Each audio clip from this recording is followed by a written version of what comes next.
Bismillahirrahmanirrahim. Assalamualaikum warahmatullahi wabarakatuh. Waalaikumsalam warahmatullahi wabarakatuh. Rabbi shrah li sadri wa yassir li amri wahlul 'uqdatam min lisani yafqahu qawli amma ba'd. Raditu billahi rabba bil islami dina bi Muhammadin nabiyya wa rasulah. La nabiyya ba'dah. Ibu yang kami hormati, ibu yang dirahmati oleh Allah. Alhamdulillah pada siang hari ini kita dapat mengadakan GPM yang kelima. Kali ini dengan tema fikih Ramadan, fikih puasa yang akan dibawakan oleh Ibu Suprapti. Saya rasa Ibu Suprapti ini sudah tidak perlu saya jelaskan lagi siapa beliau. Beliau adalah korbit, ya, korbitnya Majelis Tabligh dan korbit Majelis Kader di PDA selaku ketua 2 ya Bu. Ketua 1. Ketua Wakil ketua 1. Wakil ketua 1 di Kabupaten Malang. Kita sudah barangkali dari ujung barat sampai ujung timur, insya Allah kenal dengan Bu Prapti. Kali ini beliau akan menyampaikan fikih puasa untuk wanita. Monggo kita ikuti bersama-sama, dan teman-teman yang belum masuk, ibu-ibu yang belum masuk, monggo masuk, dan agar kita tidak ketinggalan materi ini. Ini materi yang cukup penting yang bisa kita simak untuk sebagai bekal kita menghadapi Ramadan besok. Monggo Bu Prapti bisa dimulai. Saya rasa saya tidak perlu berpanjang kata. Terima kasih Bu Mai. Bismillahirrahmanirrahim. Assalamualaikum warahmatullahi wabarakatuh. Waalaikumsalam warahmatullahi wabarakatuh. Alhamdulillahilladzi anzala sakinata fi qulubil mu'minin liyasatu imanan ma'a imanihim. Asyhadu an la ilaha illallah wa asyhadu anna Muhammadan abduhu wa rasuluhu la nabiyya ba'da. Raditu billahi rabba wa bil islami dina wa bi Muhammadin sallallahu alaihi wasallam nabiyya wa rasulah. Ibu-ibu yang dirahmati oleh Allah, pertama-tama marilah kita panjatkan puji syukur kita kehadirat Allah Subhanahu wa taala yang mana sampai hari ini menjelang Ramadan besok insya Allah kita sebagai warga Aisyah kalau ikut pemerintah kan masih lusa, tapi kita masih diberi kesehatan oleh Allah. Semoga kita semua besok bisa melaksanakan ibadah puasa dengan sempurna, tidak hanya sekedar berpuasa menahan lapar, haus, kemudian berhubungan suami istri di siang hari, tetapi kita memang inginnya lebih bagus daripada puasa yang kita lakukan tahun kemarin. Yang kedua, sholawat dan salam semoga tetap tercurahkan kepada junjungan kita, suri tauladan kita atau uswah hasanah kita, Rasulullah Shallallahu Alaihi Wasallam.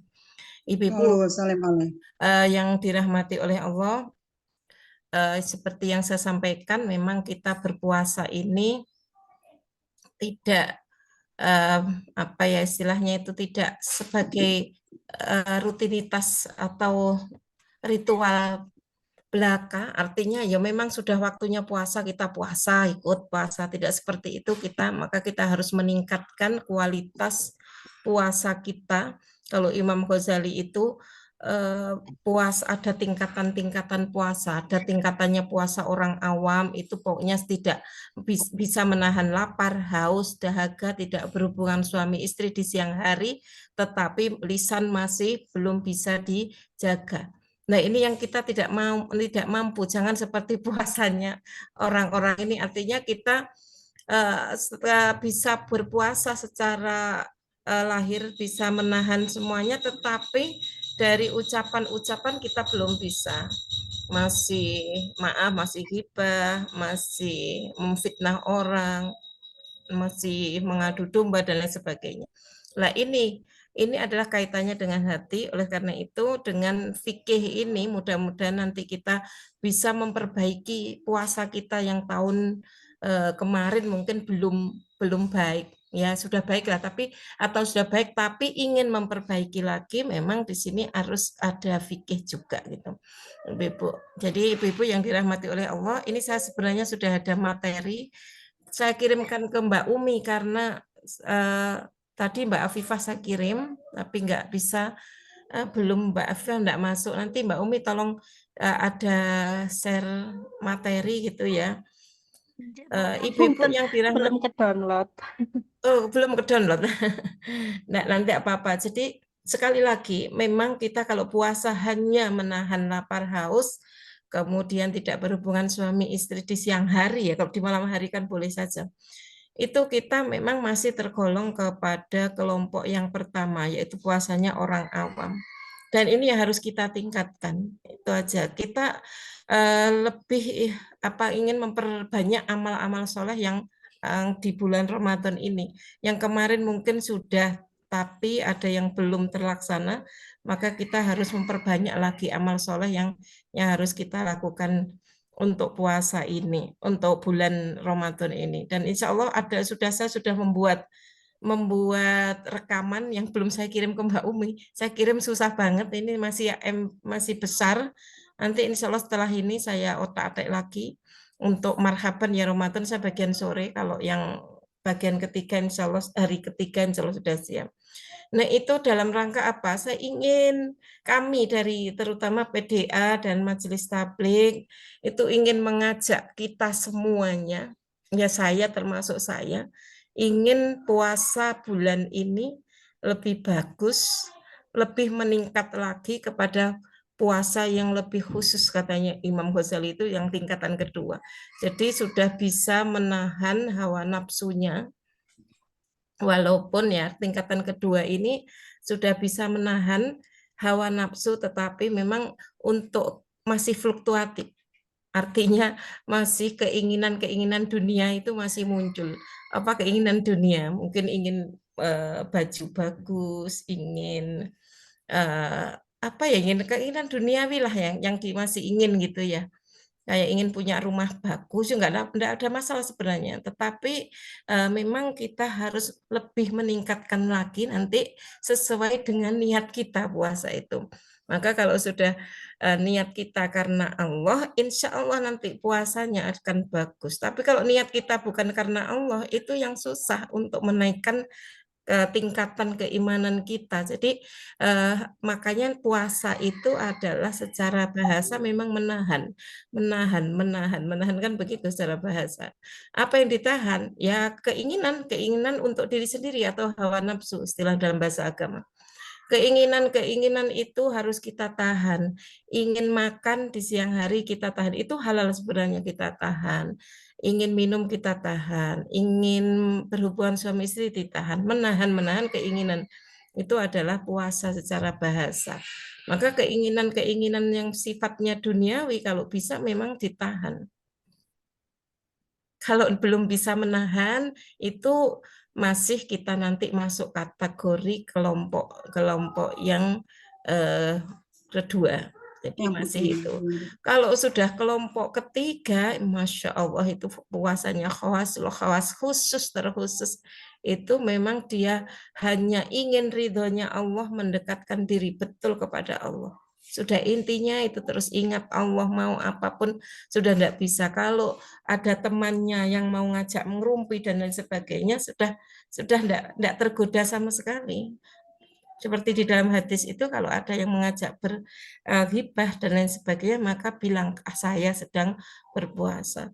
Ini yang harus kita tingkatkan. Mungkin kita ke level 2 dulu, itu dalam 10 hari pertama di level 2, insya Allah 10 hari keduanya bisa level 3 yang paling tinggi. Amin kan begitu ya Ibu ya, doa loh ini. Jadi saya pun berharap janganlah kita puasa seperti kemarin itu ya, masih suka marah gitu ya, belum bisa menahan amarah sehingga puasa kita memang sah, tetapi tidak akan mendapatkan pahala apa-apa. Maka nanti kita secara fikih akan membahas itu, apa yang harus kita hindari selama berpuasa dan apa yang harus kita banyak kerjakan dalam puasa. Kembali lagi tadi masalah pengertian puasa, ada di ini sebenarnya Mbak Umi nanti kalau membuka bahwa puasa itu tadi yang saya sampaikan secara bahasa adalah menahan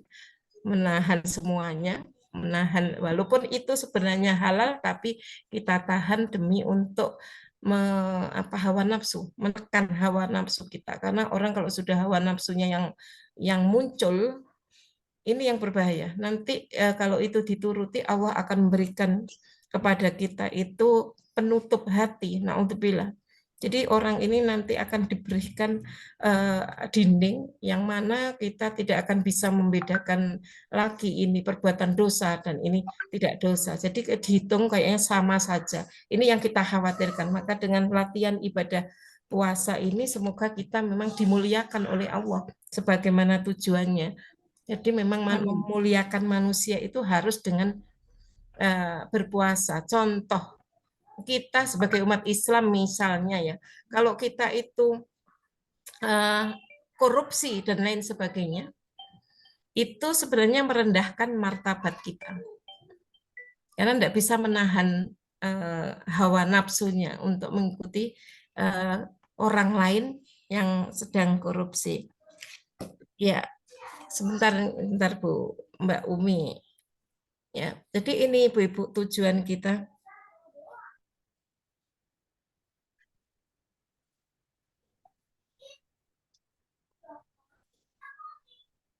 Ya, ya mungkin itu. Jadi enggak pakai ini ya, enggak usah share screen ya, Mbak Umi ya. Mohon maaf Ibu-ibu, ini tadi saya mau nge-share belum sempat ini tadi. Apa saya share? Bisa enggak saya kalau nge-share materi? Saged Bu Prapti, saya jadikan jenengan co-host nggih. Oh gitu ya, kalau saya jadi ko-nya mungkin bisa ya. Sebentar Ibu-ibu.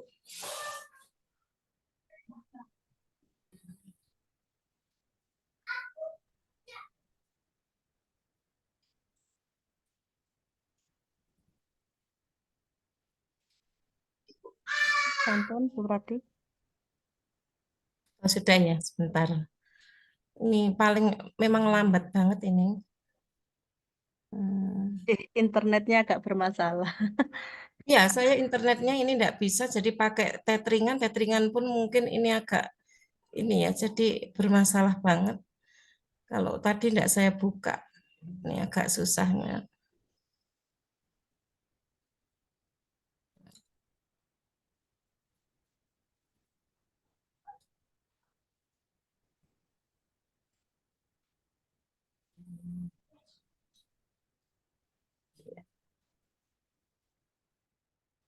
Kok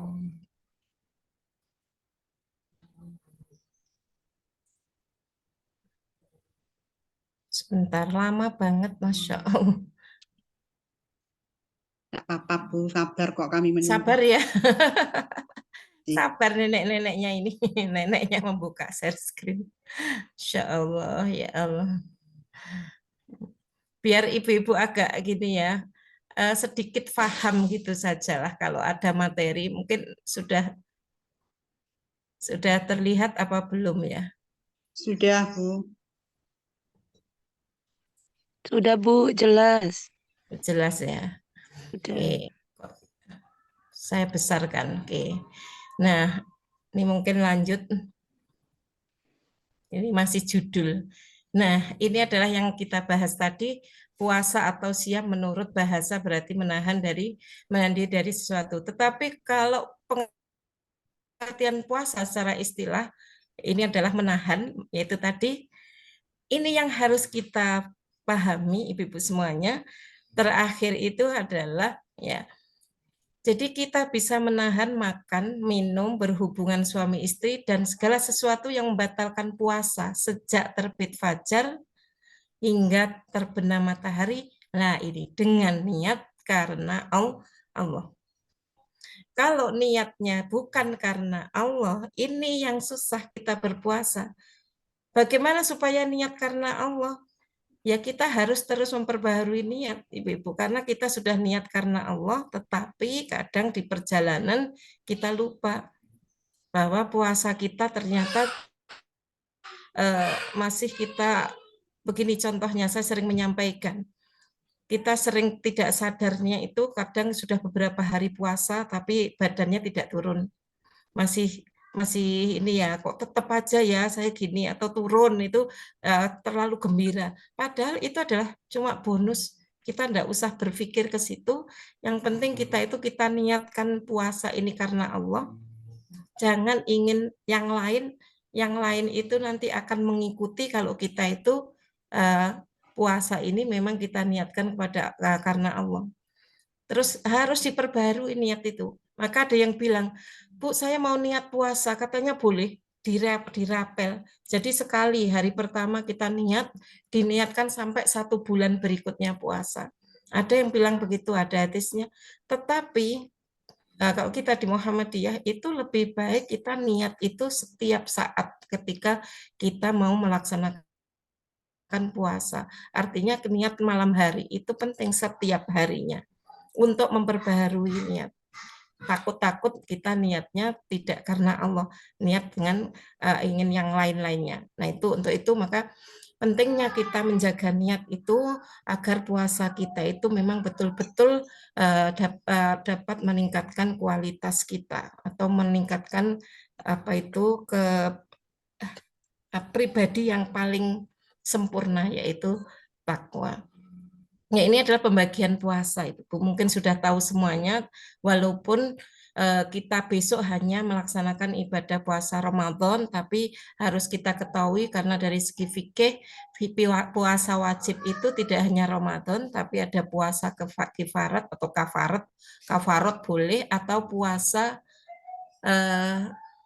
Nadar. Ya, itu. Jadi ada puasa wajib, tapi ada juga puasa sunnah yang kita insya Allah sudah melakukan, dan juga ada puasa haram. Ini yang sering kita belum paham, itu dikira kalau puasa haram itu hanya puasa 2 hari raya, Idul Fitri sama Idul Adha itu yang haram. Tetapi di sini juga kalau ditarjih itu puasa terus menerus juga enggak boleh, ya. Enggak ada buka terus, poso, enggak ada bukanya. Kemudian puasa seorang istri yang suaminya tidak meridhoinya, terkecuali puasa Ramadan. Kalau puasa wajib kan tidak ada masalah. Tetapi kalau puasa sunnah kemudian suami tidak mengizinkan, itu menjadi haram. Ini yang harus diperhatikan. Oke, jadi tidak usah saya jelaskan secara rinci karena ini adalah sudah bisa kita baca sendiri dan nanti akan di-share sama Mbak Umi, nggak apa-apa. Kita lanjut saja Ibu-ibu, bahwa lah ini, walaupun tadi sudah saya sampaikan, sudah saya singgung, agar kita itu bertakwa. Jadi la'alakum tattaqun itu memang satu-satunya jalan untuk menuju satunya ibadah, walaupun semuanya juga nanti ujungnya juga bertakwa, tetapi ibadah puasa itu dikhususkan di dalam Al-Quran, itu memang kita disuruh atau menjadikan kita orang-orang yang bertakwa. Nah, takwa sendiri kita itu seperti apa? Orang yang bertakwa. Jadi orang yang sudah dikatakan bertakwa itu memang orang-orang yang atau manusia yang dengan tulus ikhlas memasrahkan seluruh hidupnya di atas kemauan Allah semata. Jadi tidak mengatur hidup sendiri. Kita itu kan seolah-olah mengatur hidup adalah kita. Sudah punya planning ini, ternyata saya sudah punya gini, sudah berusaha gini, tetapi masih sakit contohnya. Saya sudah begini, tapi kok masih begini aja hidup saya. Itu seolah-olah kita ini mengatur hidup. Padahal yang mengatur hidup itu kan Allah. Kita belum pasrah sepenuhnya terhadap kemauan Allah. Nah, ini dengan ibadah puasa itu kita harus menerima ketentuan Allah dan harus menjalankan apa yang diperintahkan oleh Allah dan apa yang dilarang oleh Allah. Ini tujuan kita berpuasa ini, Ibu-ibu. Maka nanti ada indikator-indikator kita puasanya ini diterima atau puasa yang saya lakukan itu sudah menjadi orang bertakwa apa belum. Maka ada indikator, salah satunya kalau kita membaca di dalam Al-Quran di surat Ali Imran ayat 134, 135 itu kan dijelaskan ciri-ciri daripada orang yang bertakwa. Mungkin bisa dibuka nanti ya. Salah satu di antara itu di ayat tersebut adalah alladzina yunfikuna fis syara'i wad-dharra'i.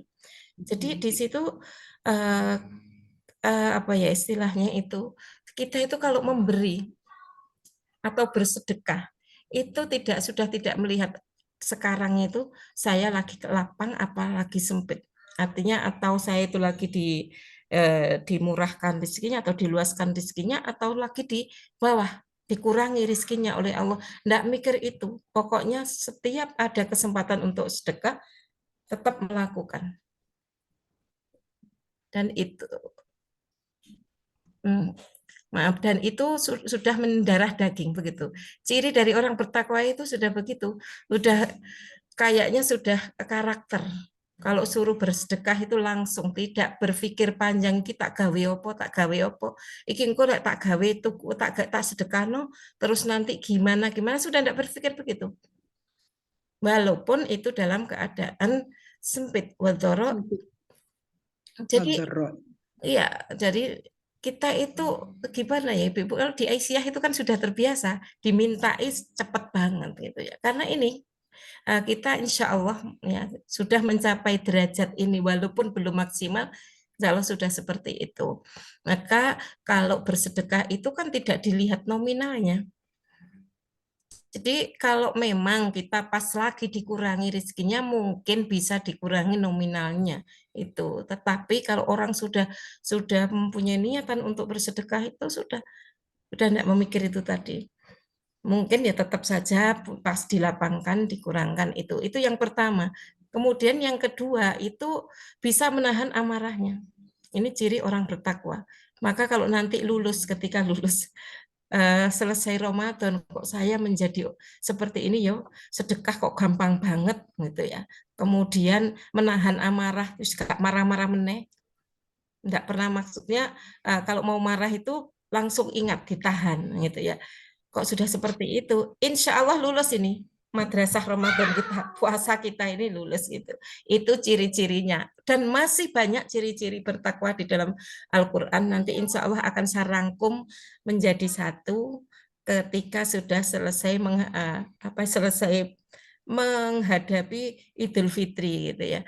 Sambil muhasabah pas iktikaf kita muhasabah, sudahkah saya seperti ini gitu, insya Allah begitu. Tidak hanya ciri-ciri orang bertakwa itu tidak hanya di surat Ali Imran tapi juga ada di surat Al-Baqarah ayat 1 sampai 5, Al-Baqarah 177, surat Ali Imran ada lagi berapa 100, banyak sekali, nanti saya share-nya aja.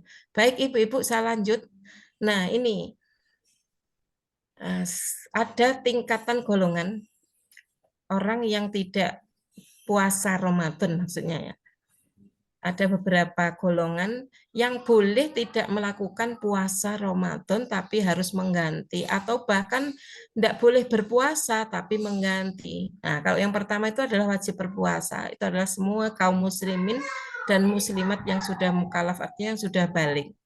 Kalau perempuan sudah menstruasi, kalau laki-laki sudah mimpi basah atau sudah mengeluarkan suaranya berubah, itu adalah ciri dari mukallafnya seorang laki-laki, anak laki-laki.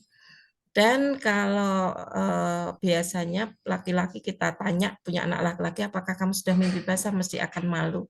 Maka biasanya kita lihat aja dari suaranya kok sudah membesar, kemudian ada kumisnya, ada jakunnya misalnya gitu, itu adalah salah satu ciri kalau punya laki-laki itu sudah mukallaf. Kemudian yang kedua adalah wajib berbuka dan wajib mengkodok atau mengganti di hari yang lain, yaitu perempuan haid dan nifas. Kok nifas dimasukkan dikategorikan di haid? Memang di hadis itu bahwa perempuan yang harus berbuka, yang harus berbuka artinya tidak boleh berpuasa, itu adalah 2 orang tersebut. Padahal nanti kalau nifas itu kan selesai melahirkan. Dan nanti kalau sudah selesai melahirkan, biasanya kan itu diiringi dengan menyusui. Lah bagaimana dengan yang di bawah, kita bahas nanti. Yang berikutnya boleh berbuka puasa tetapi wajib mengkodok di hari yang lain. Boleh berbuka, tidak berpuasa boleh orang yang sakit itu. Orang yang sedang dalam perjalanan juga boleh tidak berpuasa. Boleh yaitu dalam kata-katanya boleh, bukan wajib. Artinya Kalau mereka kuat berpuasa, misalkan sakit flu, sakit ringan itu ya, mau berpuasa, wa antasumu khairul lakum, di ujung ayatnya begitu. Berpuasa itu lebih baik, boleh berpuasa. Orang yang sedang dalam bepergian juga boleh berpuasa. Ternyata lebih enak juga loh bepergian berpuasa itu. Ini yang sering saya alami ketika bepergian jauh, walaupun sampai 9 jam di perjalanan, itu tidak ada rasa apa-apa kan, karena kalau sudah niat itu tadi, niat karena Allah, ternyata tambah enak. Enggak banyak makan, enggak banyak minum, enggak banyak ke kamar mandi. Ini yang saya rasakan ketika sedang bepergian melaksanakan ibadah puasa. Kemudian boleh berbuka puasa dan wajib membayar fidyah. Enggak kelihatan mungkin Bu, 1 mud itu sama dengan atau kurang lebih lah 0,6 kilogram. Yang harus didiskusikan adalah yang ini. Siapa yang boleh berbuka puasa adalah orang yang sudah lanjut usia. Jadi orang yang sudah lanjut usia ini sudah tidak kuat berpuasa, maka orang tersebut boleh membayar fidyah. Ini kita kalau masih punya orang tua, silahkan ditanya ibu-ibu, orang tua kita kuat apa enggak berpuasa. Kalau enggak kuat berpuasa, mungkin kita nanti akan membayarkan fidyah untuk orang tua kita. Kemudian yang kedua adalah orang yang sakit menahun, sakitnya tidak sembuh-sembuh, itu juga boleh berbuka puasa, tetapi harus membayar fidyah.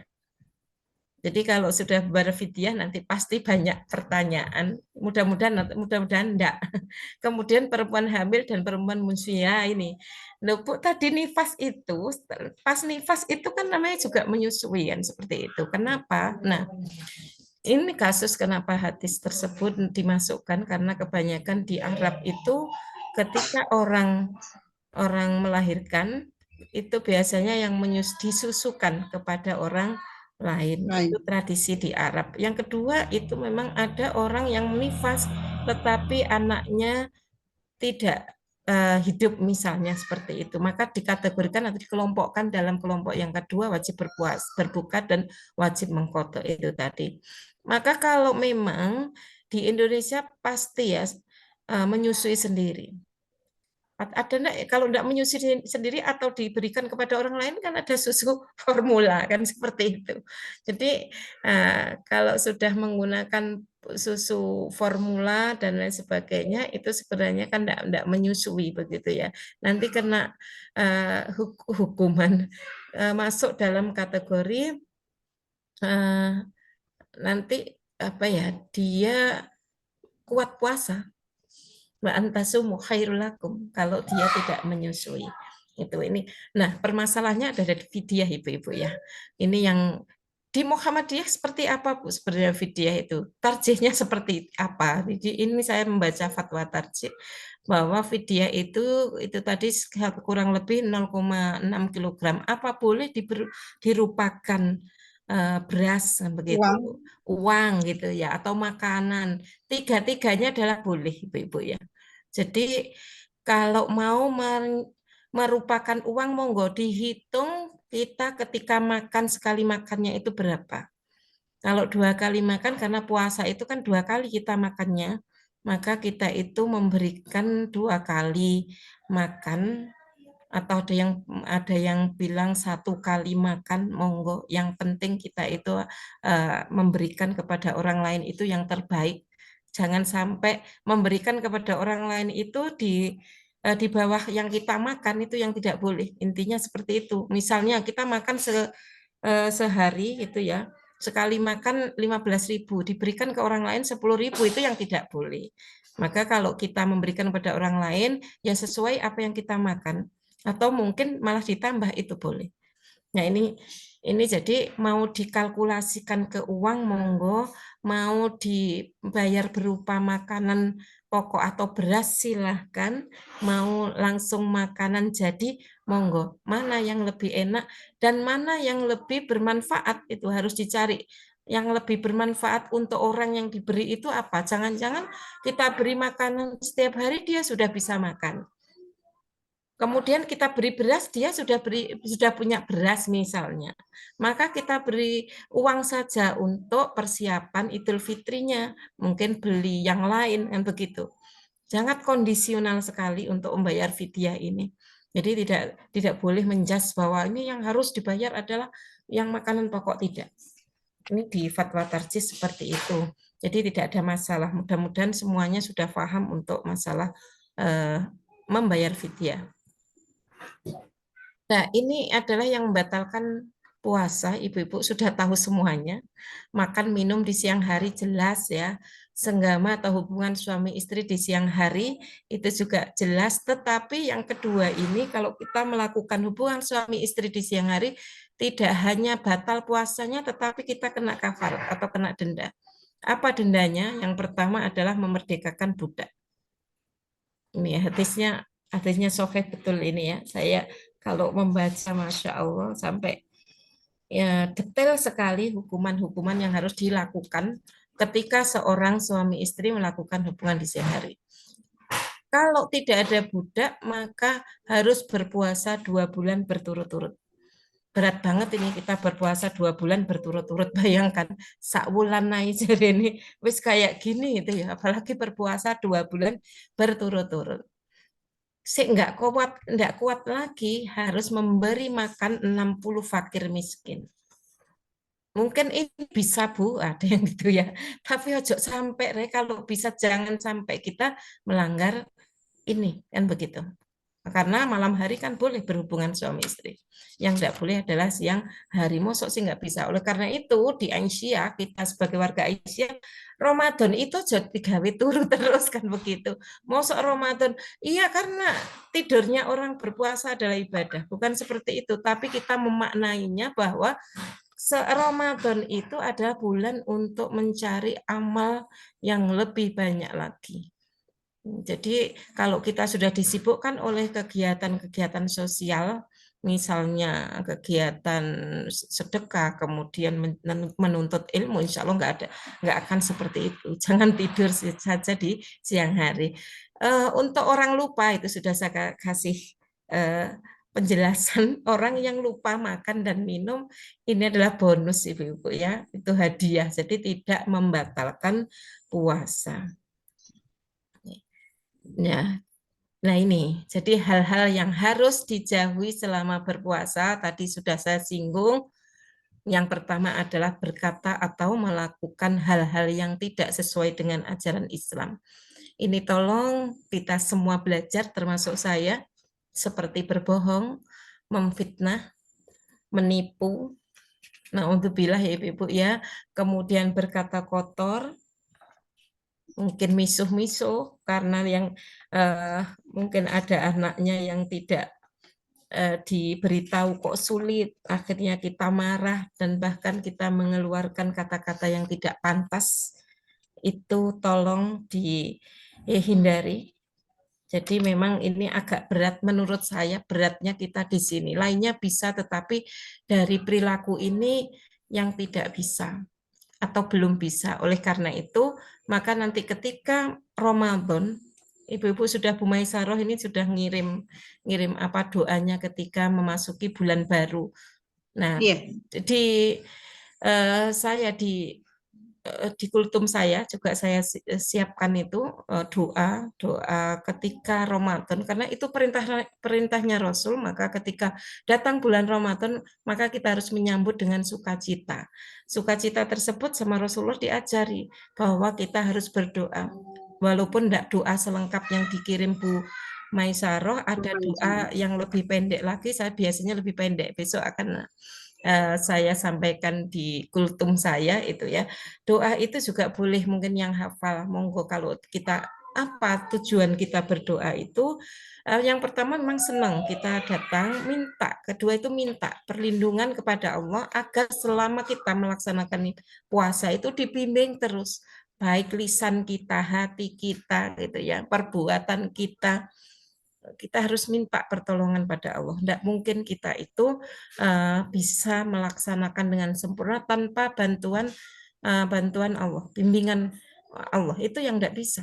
Nah, kita jangan sombong, kadang-kadang ya sudah, enggak apa-apa, saya itu pokoknya bisa menahan ini dan itu. Tapi ingat, kita itu untuk dilurus di rel yang lurus itu agak susah. Maka inilah pentingnya kita mohon pertolongan kepada Allah agar disempurnakan keislaman, keimanan kita dalam menjalani puasa, sehingga kita ketika mau melakukan sesuatu yang dilarang itu akhirnya kita bisa belok lagi, bisa lurus lagi. Ini yang kita minta kepada Allah. Setiap saat kita harus minta, itu doa pertama ya. Kemudian nanti kita juga harus minta, lindungi kita ya Allah dalam menjalankan puasa ini agar saya tetap berada di jalan-Mu yang lurus.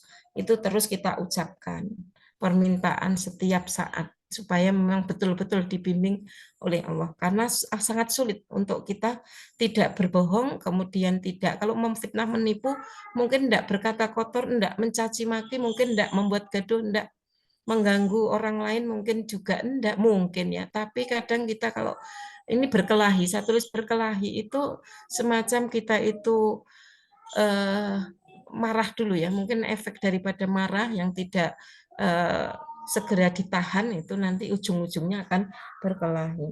Nah, ini yang pertama, ini mudah-mudahan kita bisa menghindari semuanya Ibu ya. Harus dijauhi memang, dan harus dijauhi. Bukan tidak boleh ya, harus dijauhi. Kenapa? Karena ini bukan hal yang membatalkan puasa. Tetapi kalau kita melakukan hal-hal seperti ini, maka puasa kita tidak diterima ya, atau tidak diterima artinya tidak akan mendapatkan pahala.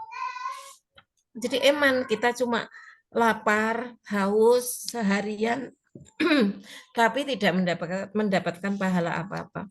Karena kalau orang sudah melakukan itu, katanya kata Rasulullah dalam hadisnya itu, malam yada qaula zur wal amala bihi falaisa lillahi hajatun fi ayyata'a ta'amahu wa syarabahu.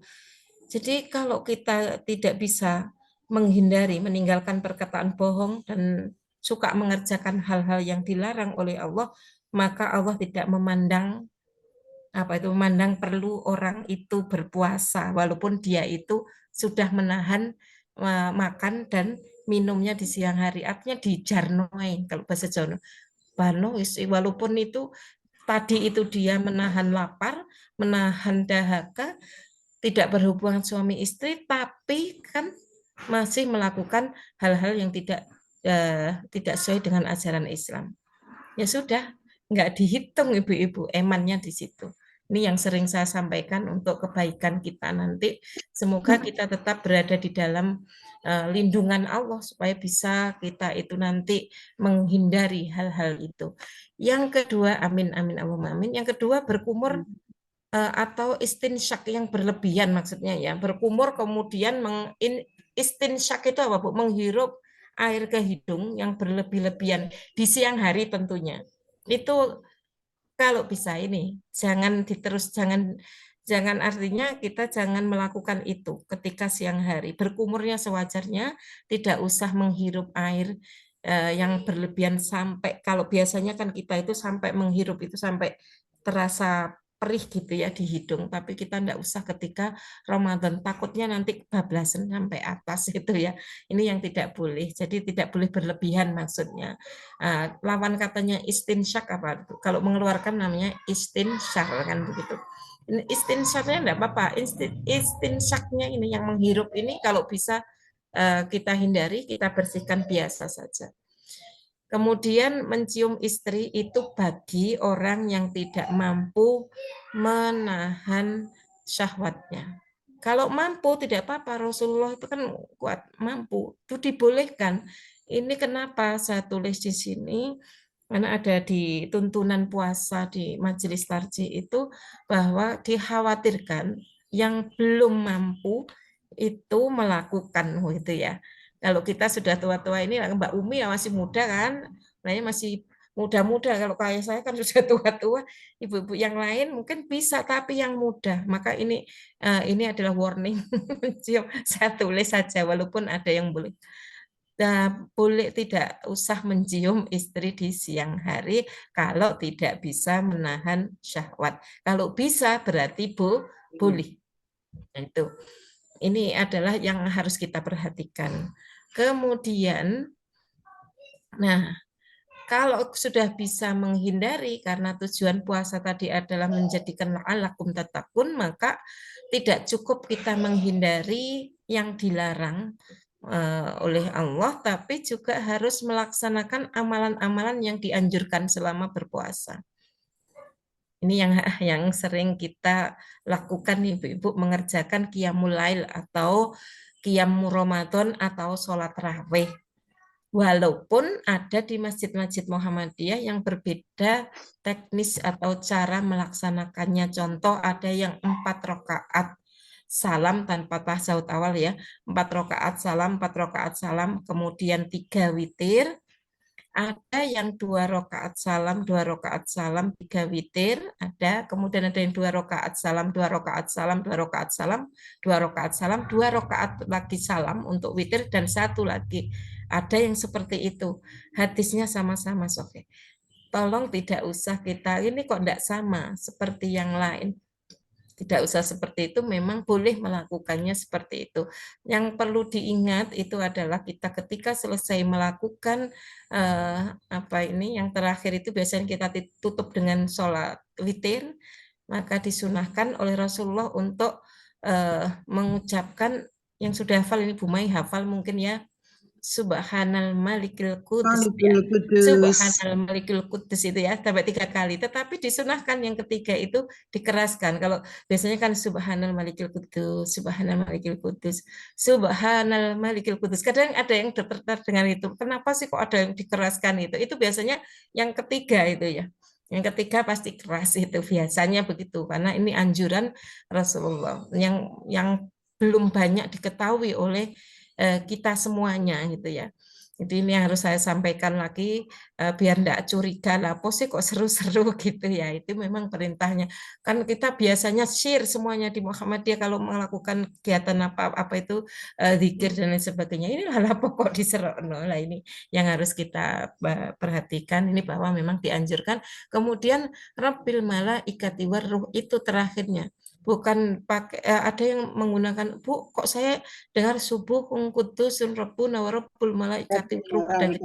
Tetapi kita kita hanya rabbil malaikati waruh. Yang 3 kali adalah yang tadi itu, kemudian ditutup dengan rabbil malaikati waruh. Itu sangat dianjurkan ketika selesai melakukan sholat witirnya. Kita enggak apa-apa witir dulu ya, enggak apa-apa tuh Ibu-ibu ya, nanti pulang Bu saya kan mau menambah lagi, silahkan nanti. Kalau sudah malam, bangun malam kemudian mau tahajud, silahkan menambah lagi, tapi tidak usah ditutup dengan witir. Enggak ada masalah. Nanti kita praktekkan ketika Baitul Arqam sama pelatihan mubalighot ya, nanti ya kita praktek. Kemudian yang kedua adalah mengakhirkan makan sahur. Ini yang sering terjadi, diingatkan lagi. Insya Allah di kalangan kita Muhammadiyah sudah terbiasa. Saya sejak kecil diajari seperti itu. Kalau sahur itu pasti sudah jam 3 baru dibangunkan oleh orang tua saya waktu kecil. Jadi sekarang tuh terbiasa jam 3 itu bangun, atau bahkan kalau sekarang karena subuhnya sudah agak 4 lebih, harus setengah 4 kita bangunkan anak-anak itu ya. Nah, kalau kita ya menyiapkan seorang ibu kan begitu. Insya Allah semua yang kita lakukan kan bernilai ibadah ketika Ramadan. Tidak usah menggerutu atau ngerusulah kalau orang Jawa. Tidak usah menggerutu, kenapa saya harus menyiapkan, padahal itu adalah ladang amal kita, pahala kita yang akan menggugurkan dosa-dosa kita selama 1 tahun. Begitu Ibu-ibu ya, harus semangat itu.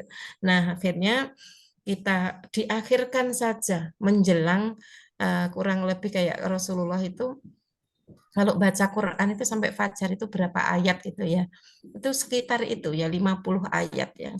Setelah itu azan subuh. Jadi memang mepet dengan subuhnya.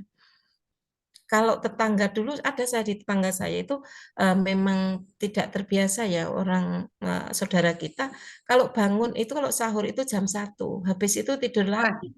Nah, ini ada enggak kira-kira saudara-saudara kita yang seperti itu? Ini ladang dakwah kita Ibu ya, kita harus ngajak. Kalau bisa itu sahurnya itu ya menjelang subuh biar tidak tidur lagi. Dan itu adalah menjaga kesehatan, salah satu menjaga kesehatan. Karena kalau orang itu habis makan kemudian langsung tidur itu kan tidak bagus karena pencernaan belum sempurna. Ya, tapi kita sudah memberhentikan, akhirnya kan terjadi penyakit-penyakit itu salah satunya seperti itu. Yang nanti kita bahaslah untuk selanjutnya. Nah, kemudian karena ini masuk sunnahnya ya, sunnah puasa, mengakhirkan makan sahur. Kemudian menyegerakan berbuka, ini juga masuk sunnahnya. Jadi ketika kita berbuka, ketika sudah azan maghrib, itu langsung kita bismillahirrahmanirrahim, kemudian minum. Minum yang manis dianjurkan begitu ya, atau kurma, tapi yang penting minum air putih dulu. Kemudian kita langsung berdoa yang sudah di-share banyak itu ya, bukan Allahumma lakasumtu wa bika amantu, tapi kita cukup di tarjih itu zahabat dhama'u wa balatil uruqu wasabatal ajru insyaallah. Cukup itu saja. Kalau mau berdoa yang Allahumma lakasum tuh ya monggo silahkan, yang penting jangan meninggalkan berdoa gitu saja. Ini berdoa sangat dianjurkan ketika kita berbuka puasa. Apa hanya berbuka puasa? Tidak, kita setiap makan juga berdoa. Tetapi khusus ketika kita berpuasa itu jangan sampai lupa gitu, maksudnya untuk berdoa karena itu masuk dalam kategori sunnah puasa. Kalau belum hafal doanya, ya kita membaca kan begitu Ibu. Membaca doa itu selama 1 minggu insya Allah langsung hafal. Kalau tidak hafal, mudah-mudahan semuanya sudah hafal. Kemudian memperbanyak sedekah itu jelas di mana-mana sampai ranting itu semuanya menggali dana itu ya. Menggali dana untuk bakti sosial dan lain sebagainya. Semoga ini yang menjadi ladang amal kita Ibu-ibu ya untuk sedekah itu. Tapi kalau Ramadan kok gampang ya Bu Prapti untuk mengeluarkan. Memang ketika Ramadan itu, ketika datang bulan Ramadan, nah hadisnya itu, maka idza jaa Ramadan futihat abwaabal jannah. Pintu-pintu surga itu dibuka. Wahuliqat abwaab benar, pintu-pintu neraka itu ditutup. Dan wasufidati syayatin, setan-setan dibelenggu. Ini yang membuat kita itu ketika Ramadan itu kok gampang banget ya melakukan amal soleh itu. Coba di luar Ramadan. Maka puasa Ramadan itu justru lebih mudah daripada puasa di luar Ramadan. Besok itu kita Masya Allah, Insya Allah tidak ada masalah puasa. Jangan sampai puasa menjadikan beban, kemudian tidur terus, tidak. Malah tidur itu akan membuat kita lapar. Maka kalau kita buat aktivitas, itu insya Allah tidak. Kalau ada rasa lapar, jelas karena gula dalam darah kita mengalami penurunan. Dan puasa itu tidak akan membuat orang itu mati, kan saya cerita begitu. Orang baru mati kalau tidak makan selama 56 hari. Tapi kalau masih puasa 16 jam, itu masih tidak ada reaksi apa-apa. Masih wajar saja. Kecuali tidak makan terus-menerus. Ini maka kita ketika berpuasa nanti selain sedekahnya kita kuatkan, jangan lupa membaca Quran. Hanya membaca Quran tidak, mempelajari Al-Quran. Tadarus Al-Quran itu pengertiannya tidak hanya membaca, sekaligus mempelajari kandungan Al-Quran. Jadi kita enggak boleh Bu memburu khatam, boleh, tetapi tolong untuk bisa memahami kandungannya. Ini yang diharapkan. Jadi kita membaca mungkin 1 kali khatam, tapi dengan artinya, dengan maknanya bagus banget. Daripada bolak-balik itu khatam ya, tapi kadang enggak mengerti maknanya. Atau kalau bisa itu semuanya, ya khatam iya, khatam berkali-kali iya, kemudian paham maknanya, itu yang luar biasa. Semoga kita bisa melakukan semuanya. Kemudian juga yang berikutnya adalah mendekatkan diri kepada Allah dengan cara iktikaf di masjid. Ini adalah terutama ketika 10 hari terakhir bulan Ramadan. Mengapa? Di situ ada apa Ibu-ibu? Ada istilahnya adalah malam yang lebih mulia, yaitu ada malam Lailatul Qadar. Malam kok ada Lailatul Qadar yang kita harus mencarinya di 10 hari terakhir bulan Ramadan. Di mananya kita tidak tahu, di awal, yang ganjil, apa yang genap. Yang penting 10 malam terakhir itu kita harus kuatkan kita untuk mendekatkan diri dengan cara iktikaf. Iktikaf itu merenung di masjid. Kalau enggak di masjid itu namanya bukan iktikaf. Berarti terus gimana ya? Perenunganlah di kontemplasi istilahnya itu merenungkan apakah saya selama 20 hari ini puasa saya sudah bagus, apa masih belum ada kekurangan. Nah, kalau masih ada kekurangan apa yang harus kita tambah? Mungkin kita dari qiyamul lailnya, atau mungkin kita sedekahnya, atau mentadarus Al-Qur'annya, itu terus kita ulang-ulang. Kita kencengkan karena masih ada kekurangan kemarin, masih mengikuti hawa nafsunya dan lain sebagainya. Apa yang renungkan, dimuhasabahkan kita semua di bulan di. Kalau bisa memang dirilis ibu-ibu ya, apa yang kurang dari kita untuk dibawa ke iktikaf, itu kekurangan-kekurangan kita yang masih banyak ini kalau bisa ya. Jadi biar kita keluar Ramadan memang betul-betul mendapat predikat takwa itu. Nah, ini sudah selesai nih Bu Ibu.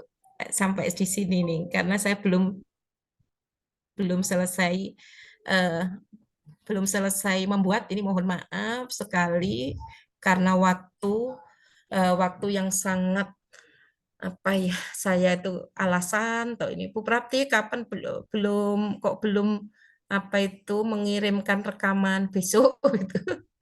Alasannya di sekolah. Nah, itu kan alasan sebenarnya, tapi memang begitu.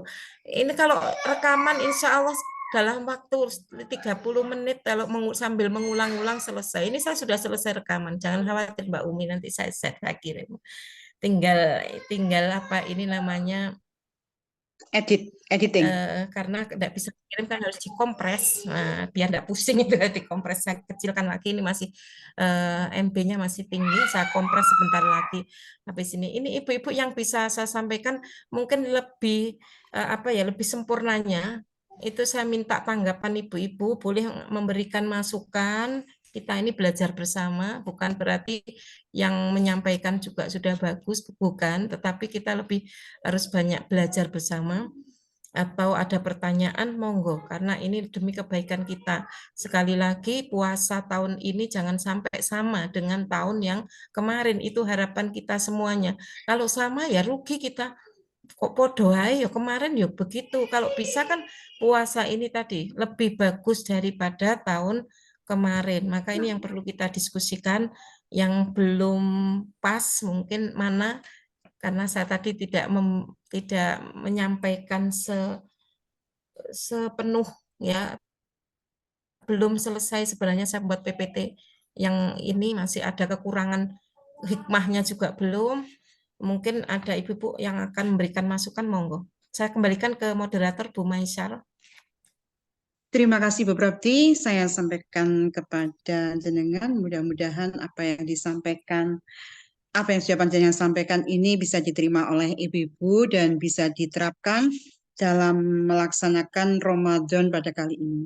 Monggo ibu-ibu jika ada pertanyaan silahkan, bisa raise hand, bisa ditulis di obrolan, bisa menyampaikan secara langsung. Monggo, mumpung waktunya masih panjang ini.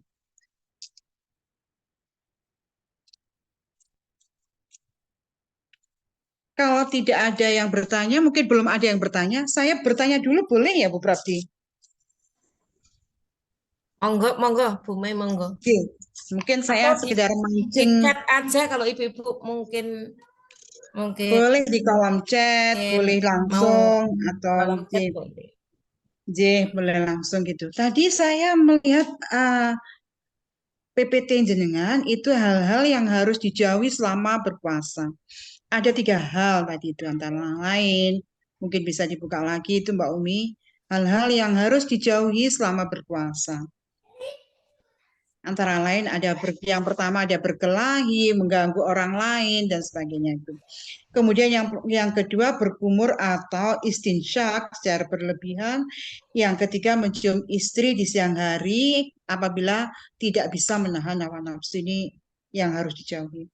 Nah, yang nomor 1 Bu Prapti, yang nomor satu, ketika mengganggu orang lain ya. Kalau malam itu kira-kira boleh enggak mengganggu orang lain? Kan dia enggak berpuasa, Bu Prapti. Kalau siang kan, kalau siang kan sedang berpuasa, masih berpuasa ya. Tapi ini udah malam, udah berbuka, jadi jiwa usilnya kambuh gitu. Ngusilin orang lain gitu ya, bullying dengan orang lain begitu. Mungkin juga ini siangnya ditahan, marahnya ditahan siang itu. Tapi Akhirnya begitu habis malamnya terawih, meledak kan.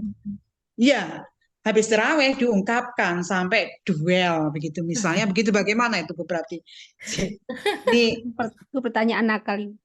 Benar nakal ya, betul. Jadi kayaknya balas dendam gitu ya Bu ya.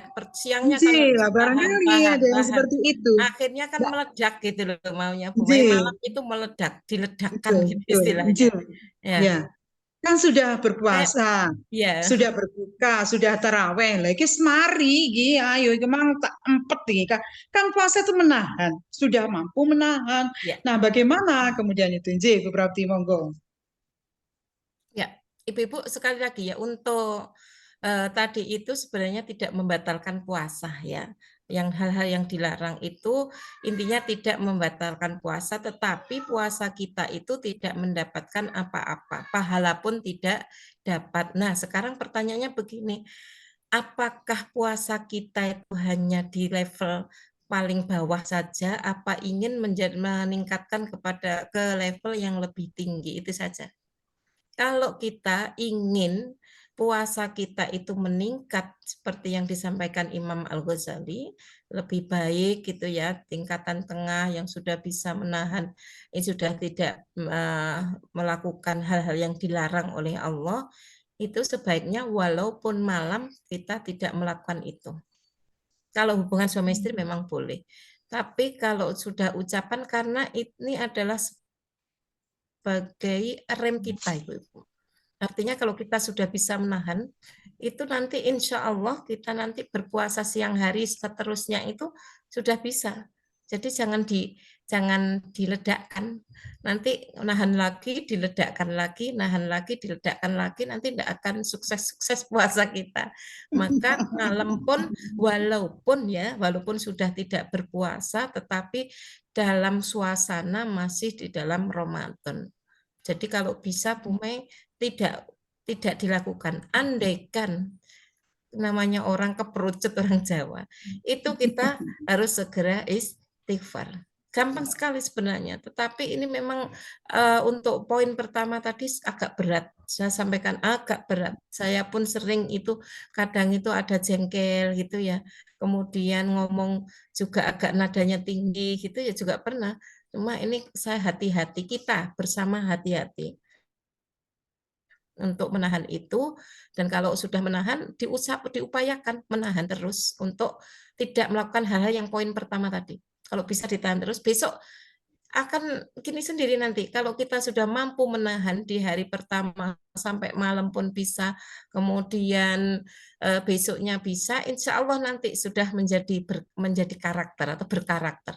Itu kalau saya di sekolah itu kan kita sebagai pendidik itu kan biasanya ada pembiasaan di sekolah. Apa pembiasaan di sekolah? Kalau pagi salam datang, salam sama bu guru, baris dan lain sebagainya.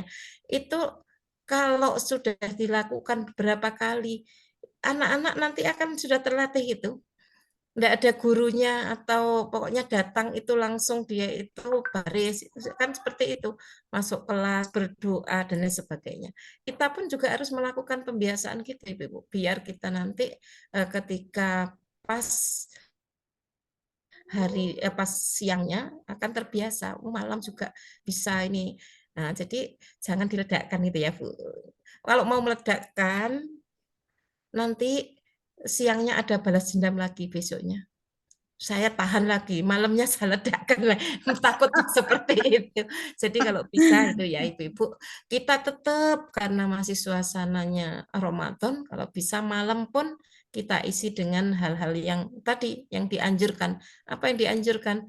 Perbanyak untuk sholat, kemudian terawihnya, kemudian kita tadarus Al-Quran.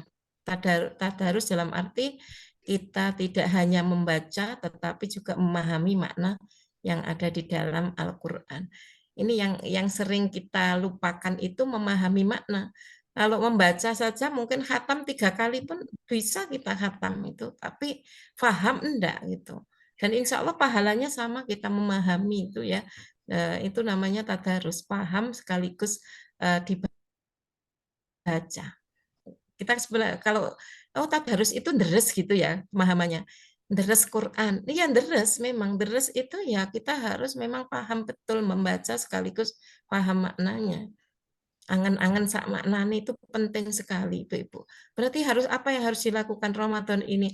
Apa saya harus menghatamkan Al-Qur'an? Apa saya harus belajar membaca sekaligus memahami? Monggo silahkan. Yang penting itu kita lakukan dalam rangka untuk mendekatkan diri kita kepada Allah. Itu saja niatnya yang harus ditata. Khatam itu ya niatnya apa? Khatam kayak anak kecil saya ingin diberikan baju baru. Kalau kita kan tidak mungkin begitu, ingin dipuji suami kita tidak mungkin. Atau ada niat itu yang salah. Tetapi kalau kita sudah niat dalam rangka untuk meningkatkan keimanan kita, dalam rangka meningkatkan untuk menuju yang terakhir tadi la'allakum tattaqun, itu kita boleh seperti itu. Maka jangan sampai kita itu tidak melakukan tadarus, itu saja yang tidak boleh. Walaupun belum bisa membaca Al-Quran dengan makhraj tajwid yang bagus, kita tetap dianjurkan untuk angan-angan itu tadi, atau untuk bisa paham makna dalam Al-Quran itu. Ini di Muhammadiyah, sehingga ada yang terkenalnya Muhammadiyah itu karena jarang deres dalam arti ikroknya kan gitu ya. Jadi karena ikroknya itu kurang maka terkenal Muhammadiyah gak bisa ngaji itu. Karena Muhammadiyah itu lebih banyak ke makna-makna ya, apa di balik itu belajarnya begitu di Muhammadiyah. Tetapi kan di Muhammadiyah sekarang juga banyak anak-anak kita yang bisa ngaji. Ini kan image-image yang harus kita patahkan, harus kita bisa, anak-anak kita bisa ngaji juga bisa qiraah juga bagus, tapi juga bisa memahami kandungan Al-Quran. Jadi dua-duanya harus kita lakukan kalau bisa ya.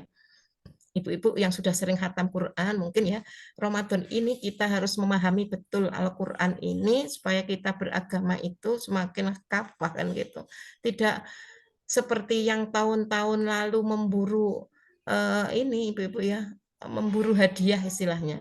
Aku ingin pahala itu, tingkatannya pahala, apa enggak boleh-boleh masih itu, tapi kita harus tingkatkan levelnya, kita itu harus sampai ke derajat yang lebih tinggi itu tadi. Takwa itu sudah melakukan, pokoknya kita melakukan minta ridhonya Allah, itu saja yang di kita. Jadi tidak usah memburu dan lain sebagainya. Mudah-mudahan ini terjawab. Kalau nanti belum puas, saya jawab lagi. Terima kasih itu Bu Mai. Mungkin ada lagi yang mau bertanya. Terima kasih Bu Prati. Di kolom chat ini ada 4 pertanyaan. Yang pertama adalah pertanyaan dari Bu Sofi. Akan saya bacakan pertanyaannya, bagaimana real pelaksanaan iktikaf untuk ibu-ibu yang biasanya hanya dilakukan di musola, tempat sholat di rumah, tidak dilakukan di masjid. Tadi dikatakan bila tidak dilakukan di masjid, tidak bisa disebut dengan iktikaf. Demikian pertanyaan dari Bu Sofi, Bu Prapti. Ya. Jadi apakah iktikaf itu harus memang di masjid? Kalau di musola di rumah, bagaimana? Apakah tidak bisa disebut dengan iktikaf? Gitu, Ji. Ya.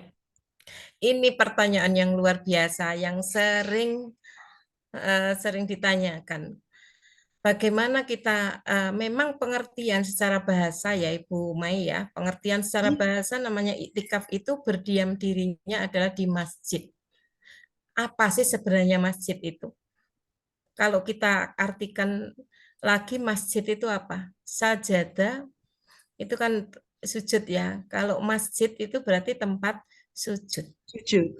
Tempat sujud itu kita bisa dikatakan lagi istilahnya musola. Musola itu tempat sholat. Itu dari arti-arti seperti itu. Di rumah pun kan ada tempat sholat. Tetapi ibu-ibu ya, memang kita dianjurkan untuk di masjid itu memang sekaligus kita itu ada plusnya itu yaitu ada nilai silaturahim kita. Dan masjid itu memang tempat-tempat yang suci. Anjurannya memang kita di masjid. Di masjid dalam arti masjid yang namanya masjid sesungguhnya adalah tempat untuk sholat, kemudian tempat untuk melakukan aktivitas rutin sholat 5 waktu. Jadi itu namanya masjid. Kalau di rumah itu memang tempat sujud juga, kita punya musola, tetapi itu kadang tidak digunakan untuk 5 waktu. Artinya tidak digunakan berjamaah 5 waktu, itu bedanya. Maka kalau sudah namanya masjid, itu adalah tempat untuk melakukan ibadah secara berjamaah 5 waktu. Subuh dipakai subuh berjamaah, zuhur berjamaah, sampai isya berjamaah. Maka anjurannya adalah memang di masjid. Kalau sudah punya uzur atau sudah tua, kemudian sudah ada anak kecil, maka kita diperbolehkan untuk beriktikaf itu di rumah, ya. Di musola enggak masalah, maksudnya musola kan ada juga di luar musola itu ya, istilah musola boleh saja. Misalkan ada udzur itu di rumah kan tidak ada masalah. Yang penting kita niat kembali kepada niat kita. Saya ini melakukan perenungan, ini kan perenungan iktikaf itu dalam rangka mendekatkan diri kepada Allah. Itu saja niatnya karena Allah saja. Nanti di masjid pun kalau niatnya karena sungkan kepada manusia juga beda lagi ya. Maka anjurannya memang kita beriktikafnya di masjid. Kalau tidak ada uzur atau tidak ada halangan, maksudnya begitu. Kalau itu tadi mungkin nanti ada yang mau menambah, monggo silahkan. Demikian ya Bu Sofi, jadi sebaiknya di masjid. Tapi kalau kita ibu-ibu misalnya ada anak kecil atau ada tanggungan, kita boleh di musola tempat dekat rumah kita atau tempat sholat di rumah kita. Baik, Bunda, kayaknya kita lagi berbanjir pertanyaan ini. Pertanyaan yang kedua dari Bu Suliati. Nah, Bu Sul ini juga tanya nih. Bunda, untuk orang tua yang sakit atau sudah tua, bisakah puasanya digantikan oleh anaknya di lain hari? Dengan menggantikan di puasa sunnah. Monggo Bunda. Jadi orang tua sudah tidak bisa berpuasa. Sudah udzur untuk melakukan puasa atau sakit. Ya, tadi bolehkah anaknya menggantikannya dengan puasa sunnah di lain hari? Monggo Bunda. Tadi sudah lengkap kayaknya ya. Jadi siapa yang wajib berpuasa, siapa yang boleh berbuka dan mengganti, kemudian siapa yang boleh berbuka artinya tidak berpuasa tetapi harus membayar fidyah. Maka orang tua yang tidak kuat berpuasa itu tidak boleh digantikan anaknya berpuasa digantikan, tapi wajib membayar fidyah. Ya, jadi tidak digantikan oleh anaknya atau ahli warisnya, kecuali kalau memang meninggal punya hutang itu beda lagi gitu ya. Tapi kalau meninggal kok masih punya hutang, maka yang nyaur utangnya adalah ahli warisnya. Kayak istri meninggal, maka suami yang melakukan nyaur utangnya, itu boleh anaknya. Nah, ini kasusnya Bu Suliati tadi sudah jelas, ini harus dibayarkan fidyah. Nah, yang membayarkan siapa? Kalau memang orang tua kita sudah tidak punya untuk bayar fidyah, puasa juga tidak, itu kewajiban ahli waris, termasuk anaknya. Saya ini sering tanya ke ibu saya yang di kampung, ibu masih kuat puasa apa enggak gitu ya. Kalau memang enggak kuat puasa, kita ganti dengan membayar fidyah. Jadi fidyah itu kan memberikan makan pada orang fakir miskin itu ya ibu-ibu ya. Kalau dikalkulasikan dengan uang pun juga berapa gitu. Jadi anak 5, kalau kami anaknya 5, itu memang sering diskusi begitu. Wes aku saja, nah yang kakak saya pertama memang begitu. Dan boleh Bu dibagi, boleh. Ada satu anaknya satu yang menggantikan fidyahnya boleh, ada yang menggantikan anak 5-5-nya boleh. Dan itu tidak ada masalah, maka kita tetap kembali kepada kaidah yang awal bahwa kalau tidak mampu berpuasa harus membayar fidyah, dan itu kita rundingkan kepada keluarga kita. Apa harus 0,6 kilogram?